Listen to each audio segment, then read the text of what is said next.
Ang buhay na pinagkaloob sa akin ay tila sumasalamin sa pagsasaka sa bukirin. Mayanin tulad dito sa proseso ng pagtatanim dahil sa murang edad na ipunla na sa akin na ang buhay na mabigat maatim. Kasano nga tayo biyad-biyadyayan, Nay? Kay tagal na nilang ipinaglalaban yung sakahan na yun. Supay dinig ko, hindi na ipanalo ang kaso. Anyamot dun. Mare, kitang. Mare! Narinig mo na ba yung nangyari? Totoo ba na hindi nyo na ipaglaban yung lupa ninyo? Oo eh. Paano ba naman? Hindi naman marunong magbasa at magsulat si tatay, kaya paano may paglalaban kung sa umpisa pa lang ay wala na talaga? Hay nako, napakasakit naman talaga ng realidad natin, ano? Kasano tayong tukadaytan? Makikisaka na lang ba tayo habang buhay? Ang masakit, hindi na nga katumbas ng pagod natin yung inaani natin. Utang pa ang sukli. Ay, wala eh. Ganyan talaga. Ibang sandata ng may hirap. Iba rin ang kakayahang makipaglaban ng may kaya. Ganun siguro talaga. Ay, Diyos ko, pingan tayumot Supay sige, garudan Marita. Ay, latwak, pailangan na. Sige, bati na kayo, bait ta.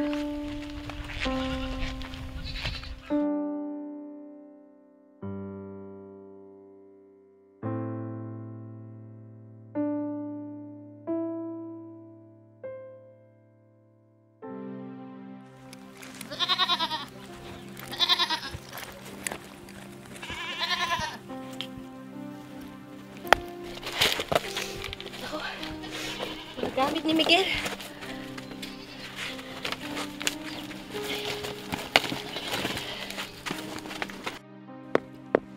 Nay? Nanay? Saan po kayo pupunta? Hintayin niyo po ako, Nay!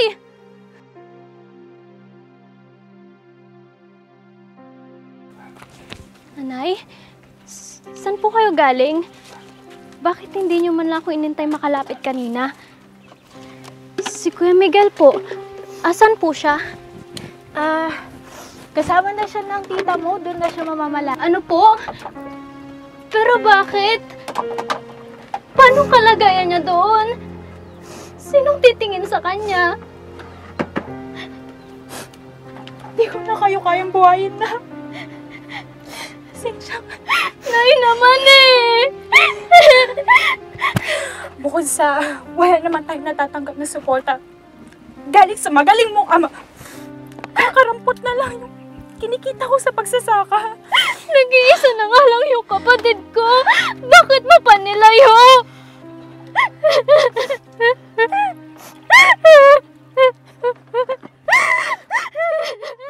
Sa pangalawang pagkakataon, naibaon sa utak ko gaya ng pagkabaon ng mga binhi sa proseso ng pagbubungkal ng lupa.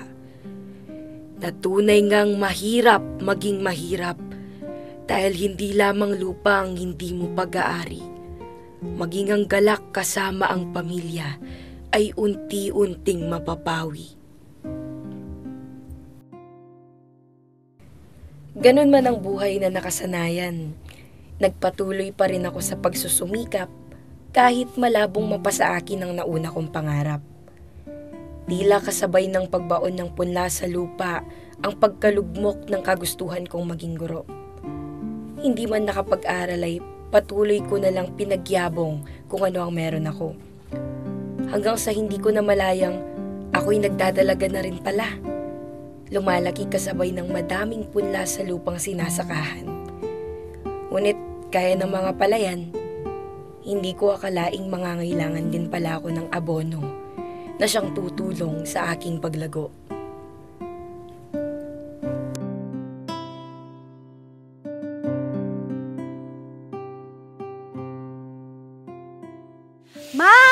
Ma! Di ka pa ba uuwi?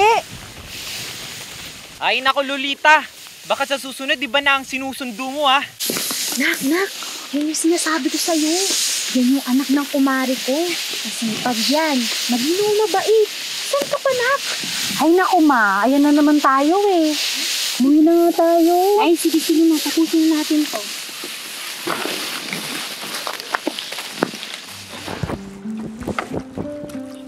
Alam mo, tulungan na kaya kita. Di na. Kaya ko naman to. Bahala ka dyan. Sabi sa'yo eh. Alam mo bang hindi man din ako masamang humingi ng tulong? Sabi na nga kaya ko eh. Sungit naman ito. Ganun. Hanggang sa hindi ko namalayan na gaya ng mga punla sa taniman, tuluyan na nga nagbunga ang aming pag-iibigan. Ang buhay ko'y umani ng lubos na kaligayahan. Bagong pag-asa ang sumibol. Panatag na ang puso ko na ang magandang kinabukasan kanilang matatamo.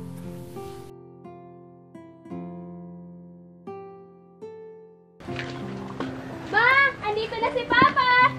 Ano po?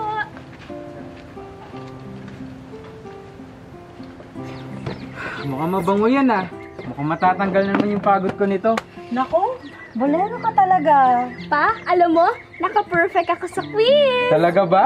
Ang tatalino talaga ng mga anak ko. Siyempre naman pa, magiging teacher pa ako eh. Dapat lang. Lah, nangopya ka lang eh. Gaya-gaya ka nga ng pangarap.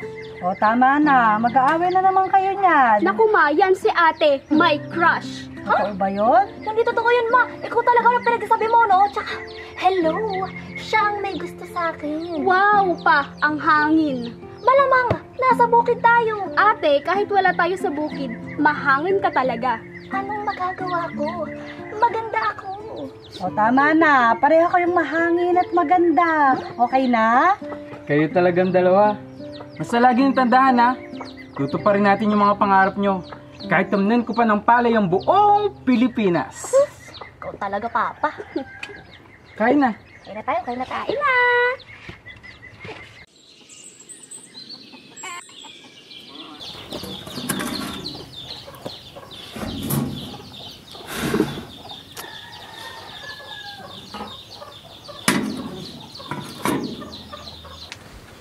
Nay, mama po. O anak, nandiyan ka na pala. Pumunta ka nga muna sandali kay Aling Nena para mangutang ng 1 kilong bigas. Bakit po, Nay? Wala na naman po ba tayong bigas? Wala na eh. Kaya sige na, pumunta ka na sandali. Sige, Bilisan Nay. mo. Lalita!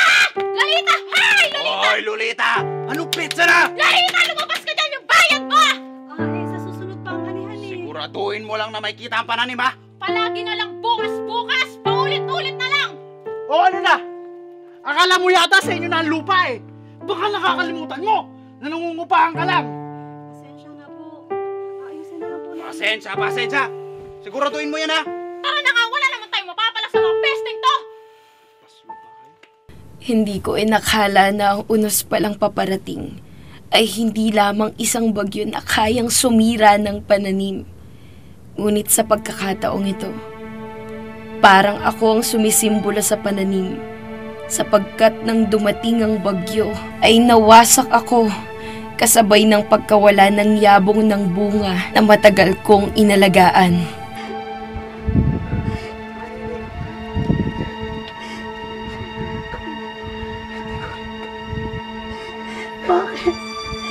Tagal ko kayo nalagaan yung anak natin. Bakit siya pa kailangan mawala?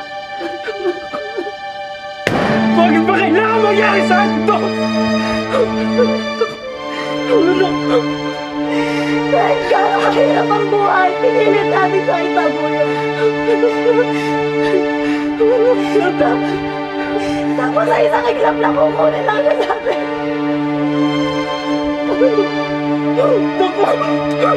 Hindi ko kaya. Ang anak ko! Ang anak natin! Ang anak natin! Dalawa! Ang anak ko! Ang anak natin dalawa! Ang anak natin dalawa! Hindi ko rin kaya! Akala ko, tapos na ang unos. Ngunit tila yata galit ang mundo sa akin. Paano kung ang taong dapat nakasama ko sa pagtanda ay naunang nawala? Kaagapay ko sana siya sa hirap at ginhawa. Ngunit nang mawala siya, puro hirap, wala nang ginhawa.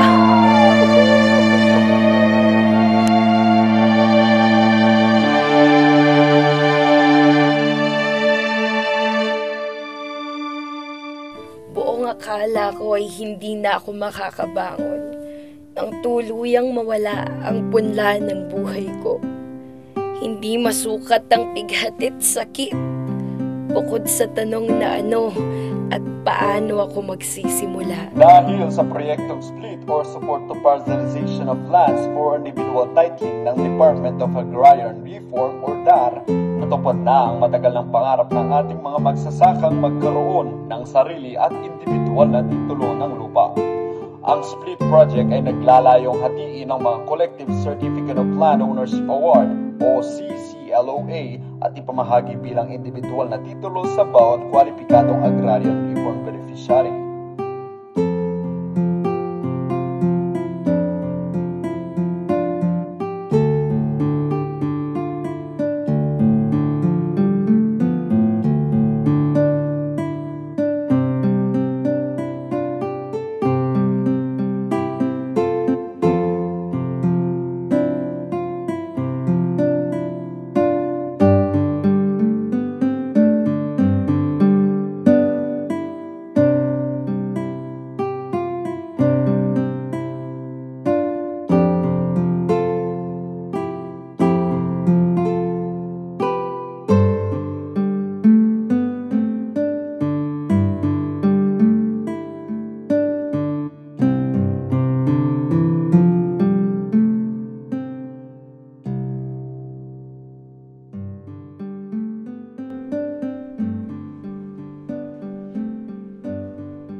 Tingin naman po yung toga ko.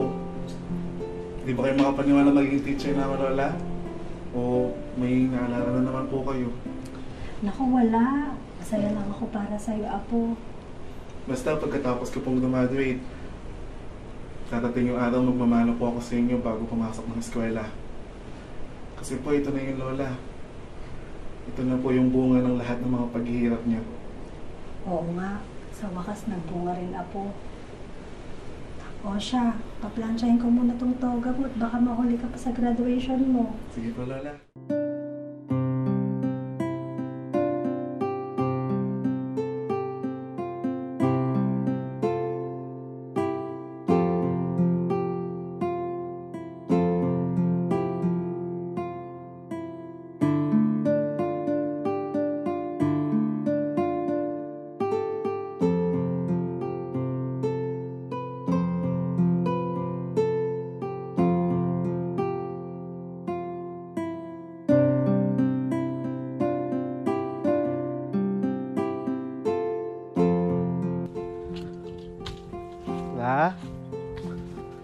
La? Ha? Ano na po ako, La? Papasok na po ako ng school. O sige, mag-iingat ka ha. Sige po.